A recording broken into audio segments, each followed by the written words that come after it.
Hello, everyone. Welcome back to my channel. Joining me on the channel today is Jess Rinker, author of the middle grade novel, The Dare Sisters, about three sisters on a quest to find Blackbeard's hidden treasure. It's now available for pre-order and will officially release on September 8th. Welcome, Jess. Hi, thank you for having me. So I always like to start at the beginning and explore your journey to becoming a published author. So what kind of kid were you? Well, probably like a lot of writers, I was a very imaginative kid for sure. I grew up in rural New Jersey and Pennsylvania, and a lot of people don't realize there's rural New Jersey, but there is lots of kids. Um, and so I was just outside all the time, dawn to dusk. You know, you grow up in the 70s and 80s, and your parents are pretty much like, "See you later, kid." So I spent a lot of time outside. I was always like a nature girl, you know, always barefoot in my imagination, reading books pretty much. Yes, and we see that in your novel. Your novel has kind of been compared to the Goonies a little bit. And the kids on the cover are barefoot. Yeah, I know, and that wasn't even my choice. I love that so much. And what sort of books did you like to read when you were growing up? I think the books that I was the most drawn to were stories of kids that were surviving on their own. I loved My Side of the Mountain and Island of the Blue Dolphin. You know, stories where kids were really just on their own. And I think that mirrored my life quite a bit because, like I said, my parents were very hands off, and I love the idea of, you know, being 10 years old and be able to like survive on a deserted island, and that always just had my imagination. And they're very adventurous kinds of stories. And I also really liked stories that were sad, a little bit more profound. Those kinds of stories always, well, I didn't realize it as a kid, but looking back, I think that they gave me comfort because they showed me that these kids going through really difficult things were okay in the end. You know, you Mhm. have this trauma happen and still come out the other side okay.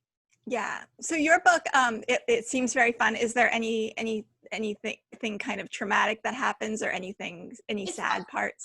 Yeah, I mean, it starts with the death of their grandfather. It's sort of the Mhm. impetus of the treasure hunt because when he dies, he leaves them this treasure map. And they knew that he had been working on it, but they didn't realize like how involved it was and how much work he had done. And so as they start getting involved with the treasure hunt themselves, a big part of it for Savvy, the main character, is like proving that her grandfather was right because everybody in the island thinks he's kind of crazy. Um, Mm.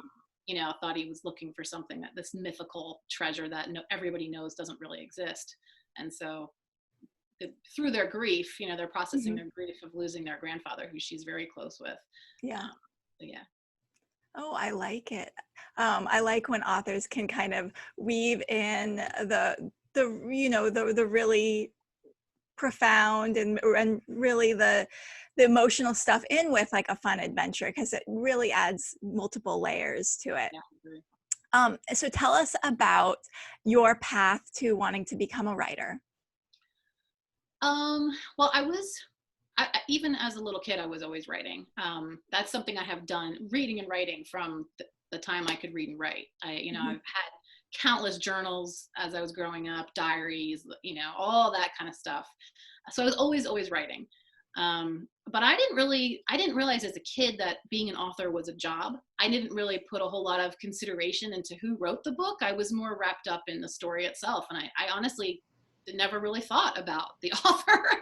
That's um, such a common theme in all the interviews. and I People know, thinking, I didn't know you could become an author. I didn't. I mean, I guess I knew being a writer was a thing, but not an author really. And I think that for like now kids, it's great because kids get author visits and they're online and they get to see the person behind the book, but that wasn't something that existed for me.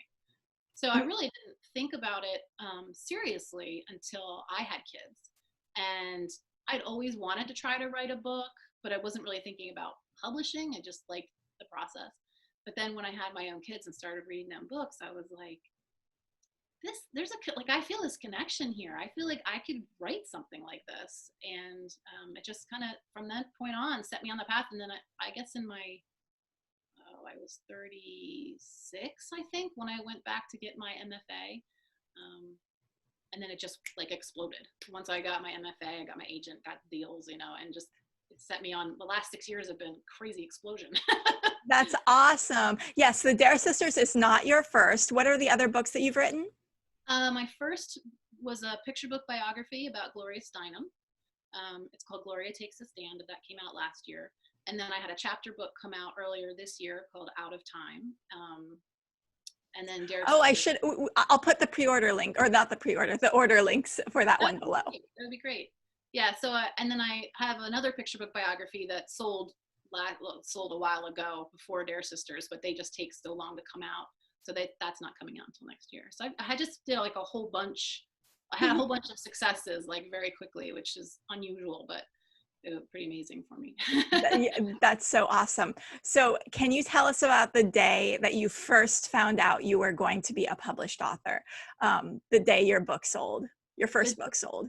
Well, when Gloria sold, it was a very different experience than when Dare Sisters sold, because I wasn't expecting to set out on a nonfiction or picture book path at all. I had only been writing middle grade and YA. And that was like, I wasn't fully invested in that.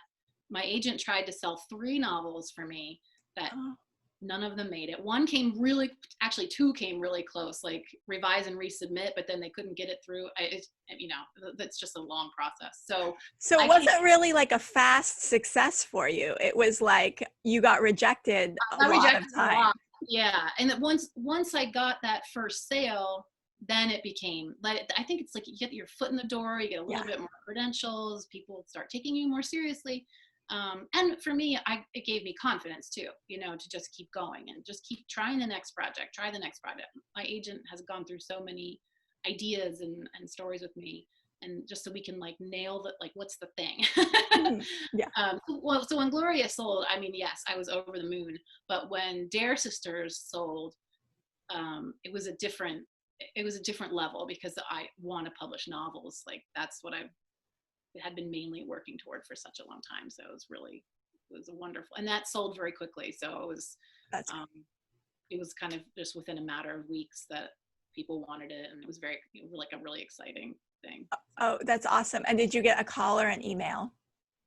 Well, it had gone to, it wasn't an official auction, but there was 2 houses it was like bidding wars. So it went on for a couple weeks where I was getting constant, calls from my agent, like, oh, this is this, and now it's this, and now it's this, and now it's this. So it was it wasn't like just like a moment, but it was building up to that moment when like the final offer came in, and we're like, okay, well now we get to accept it. And I was actually on my way to get a mammogram, so that was interesting.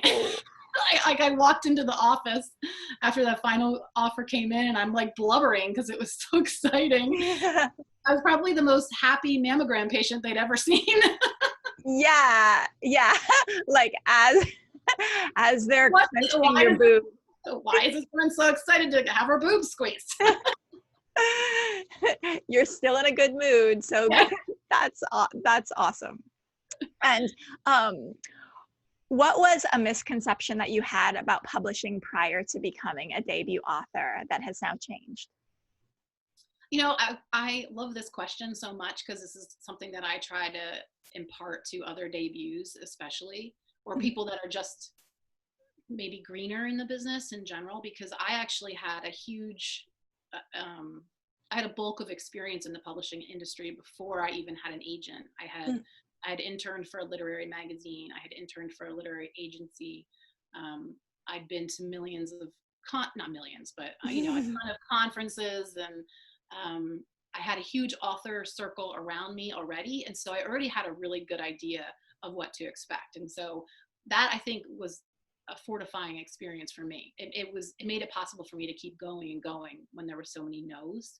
People were like, well, we love this book, but no, and so I didn't have a misconception on that level. I think my main misconception was that I thought when I sold that first book, I would be like, I arrived, I would feel like, if this is the peak, this is the epitome, this is what I've been working for over a decade.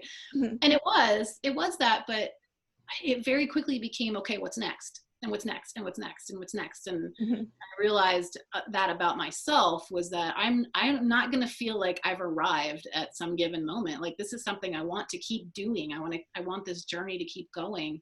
Mm-hmm. And so it wasn't the elation that I thought I was going to have. It wasn't negative, it wasn't bad. It just Mm-hmm. was realization that, okay, now I got to keep going. I already got to keep writing more books. Yes, yeah, exactly. It's like you want it to be a career. So it's like, okay, well, not only do you have to write the next book, but you also have to make sure that the next book tops your previous book.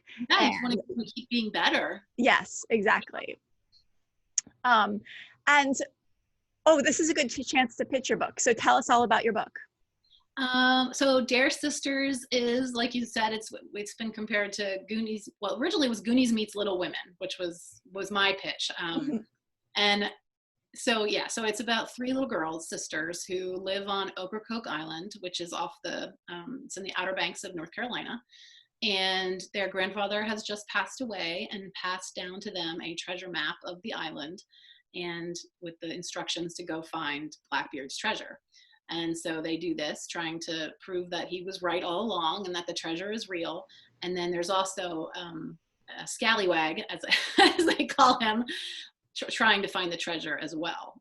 So that's kind of like a race to who's going to get to this thing first. Mm-hmm. It doesn't finish in the first book because it's a 2-book story.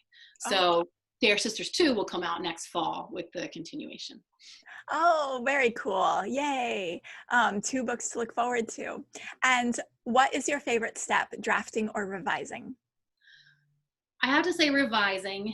I love the initial spark of drafting and getting to know the characters and starting a new project, but it gets really hard really fast. And then it's kind of grueling for me. So revising I love, because by the time I've gotten to that stage, I already know what the story is in full, and then it's just making it shine, making it better. And so I really like that stuff of it. And a little bit about you. Are you an introvert or extrovert? I'm definitely an introvert. I'm very good at turning it on when I need to be. I have a history in theater. I was in community theater for a long time.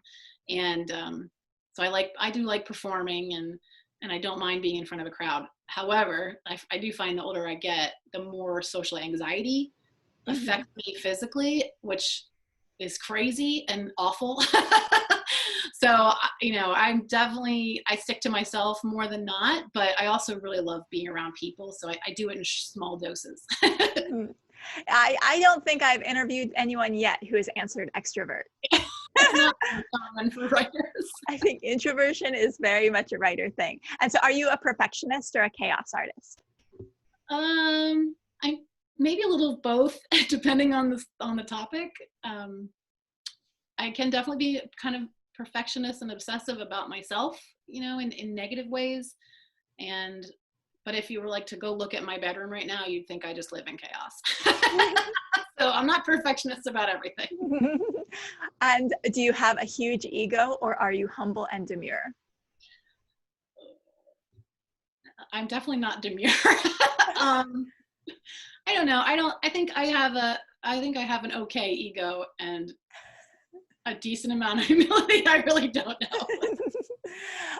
Are you a morning writer or an evening writer?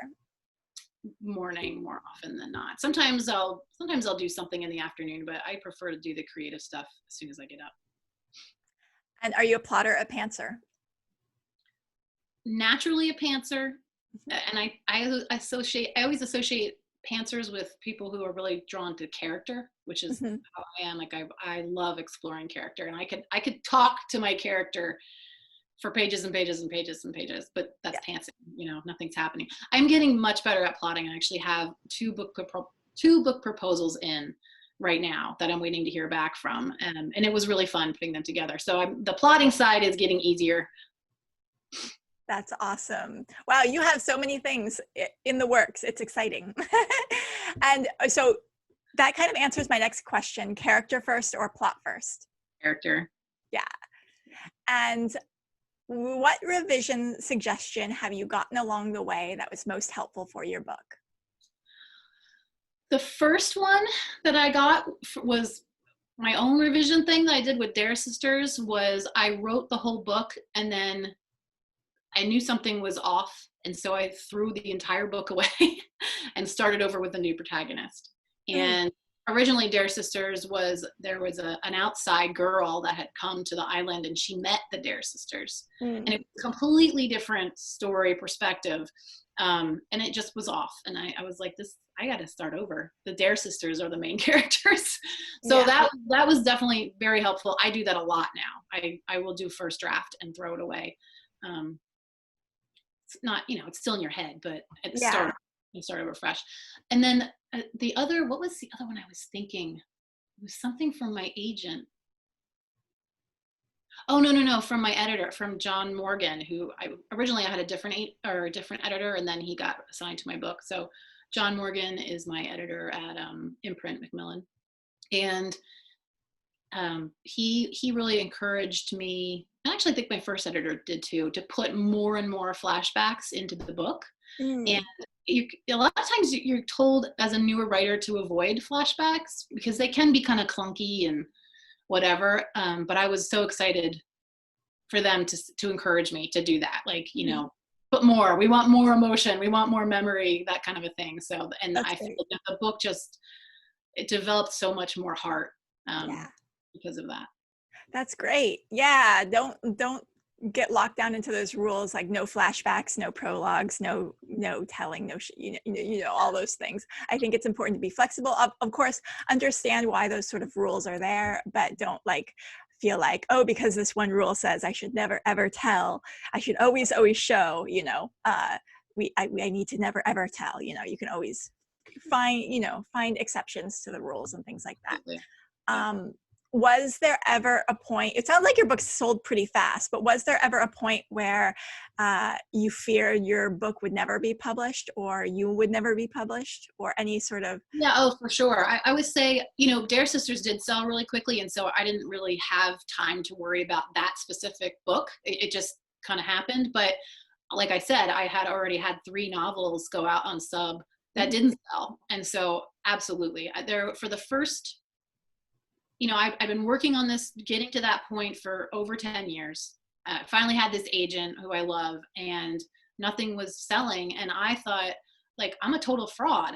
This is never going to happen to me. I've put every egg into this basket. I've never had a normal job. I've never had a 9 to 5. I've always been writing and working part-time and raising my kids. And I was like, I don't know what else I would do with my life. I'm over 40 at Mhm. this point, and I have nothing. I have no money. I have no career. I have no benefits. Nothing. So that was really scary for the first few years, because I just really thought it wasn't going to happen. I Mhm. thought I've gambled too much, and this is this is the risk that's going to bite me in the ass.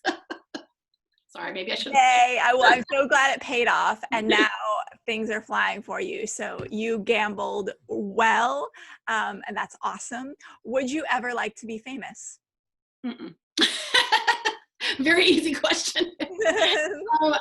I when I was younger and I was in theater and I had done I did some TV and commercials and things like that, and I really really loved it. And there was a time in that period of my life where I thought I wanted to be famous, but I really don't. I want to be successful. I want this career to keep going. I want to keep publishing books. I don't need to be out in the public eye. Things like school visits and interviews are great. I love one-on-one stuff. I love, panels and things like that. But for the most part, being out that public it produces a lot of anxiety for me. So no, I really don't want to be famous. I just want to be successful. And Yeah. if you could wake up tomorrow having gained any one non-supernatural quality or ability, what would it be? Non-supernatural quality. I would like to have my 25-year-old metabolism back. But I guess that's supernatural. Awesome. Yeah. And that's a really good answer. And what are you working on right now? As I mentioned, I have two different proposals that are in, and I'm working on a YA proposal now. Yay. And yeah, just playing around with ideas and of course, all the things that are in process right now are constantly, you know, copy edits and line edits and covers and art and things like that. So it's kind of just a little bit of all different stages right now. Yeah, definitely. Well, thank you so much for coming on the channel. All Jess's order links and buy links are down below. Check her out on her website and social media. And thank you again for coming on the channel. Well, thank you so much for having me.